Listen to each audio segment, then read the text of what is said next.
नमस्कार दोस्तों, राधे राधे। स्वागत है आपका मेरे इस चैनल माँ धर्म गंगा में। महालक्ष्मी को क्यों पसंद है बेलपत्र? महालक्ष्मी ने क्यों धरा बेलपत्र का वृक्ष का रूप? शिव ने क्यों माना बेल वृक्ष को शिव स्वरूप? जाने इस कथा में। नारद जी ने एक बार भोलेनाथ की स्तुति करके पूछा, प्रभु आपको प्रसन्न करने के लिए सबसे उत्तम और सुलभ साधन क्या है? हे त्रिलोकीनाथ, आप तो निर्विकार और निष्काम हैं, आप सहज ही प्रसन्न हो जाते हैं। फिर भी मेरी जानने की इच्छा है कि आपको क्या प्रिय है। शिव जी बोले, नारद वैसे तो मुझे भक्त के भाव सबसे प्रिय हैं, फिर भी आपके पूछने पर मैं बताता हूँ। मुझे जल के साथ साथ बेलपत्र बहुत प्रिय हैं। जो अखंड बेलपत्र मुझे श्रद्धा से अर्पित करते हैं, मैं उन्हें अपने लोक में स्थान देता हूँ। नारद जी भगवान शंकर और माता पार्वती की वंदना कर अपने लोक को चले गए। उनके जाने के पश्चात पार्वती जी ने शिव से पूछा, हे प्रभु, मेरी यह जानने की बड़ी इच्छा हो रही है कि आपको बेलपत्र इतना प्रिय क्यों है। कृपा करके मेरी जिज्ञासा को शांत करें। शिव जी बोले, हे शिवे, बिल्व के पत्ते में मेरी जटा के समान उसका त्रिपत्र यानी 3 पत्ते ऋग्वेद, यजुर्वेद और समावेद हैं। शाखाएं समस्त शास्त्र का स्वरूप हैं। बिल्व वृक्ष को आप पृथ्वी पर कल्प वृक्ष समझे, जो ब्रह्मा विष्णु शिव स्वरूप हैं। हे पार्वती, स्वयं महालक्ष्मी ने शैल पर्वत पर बिल्व वृक्ष रूप में जन्म लिया था। इस कारण से भी बेल का वृक्ष मेरे लिए अति प्रिय है। महालक्ष्मी ने बिल्व के रूप धारण करके सुनकर पार्वती जी को कौतूहल में पड़ गई।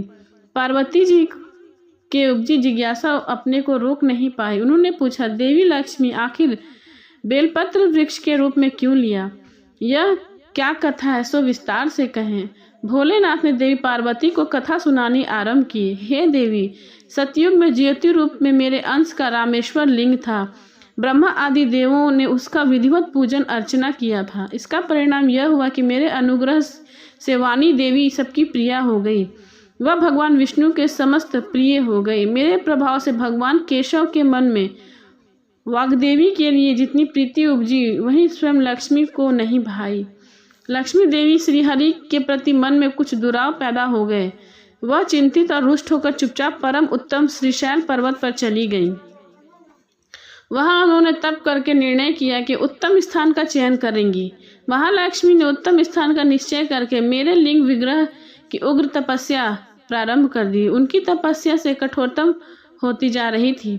हे परमेश्वरी, कुछ समय बाद महालक्ष्मी जी ने मेरे लिंग विग्रह से थोड़ा ऊर्ध में एक वृक्ष का रूप धारण कर लिया।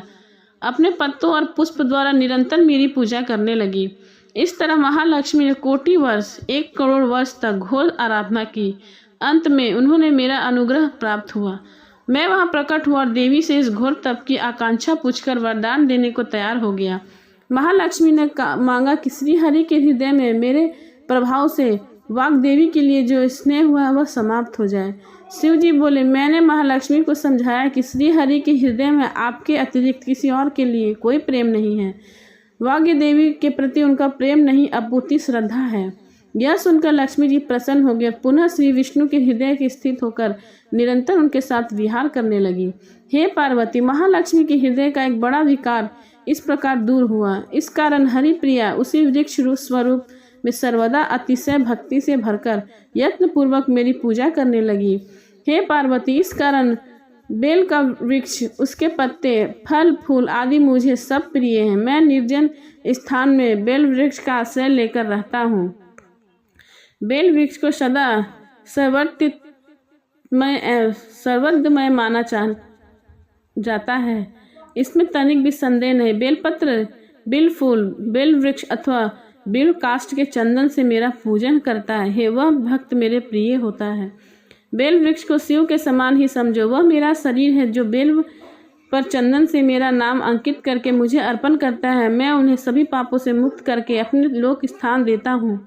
हे देवी, उस व्यक्ति को स्वयं लक्ष्मी जी भी नमस्कार करती हैं, जो बेल पत्थर से मेरी पूजन करता है। जो बेल मूल के प्राण छोड़ता है, उसको रुद्र देह प्राप्त हो। मेरी पूजा के लिए बेल के उत्तम पत्तों का ही प्रयोग करना चाहिए, जिससे मुझे बहुत प्रसन्नता होती है। प्रेम से बोलिए शंकर भगवान की जय, माता लक्ष्मी की जय।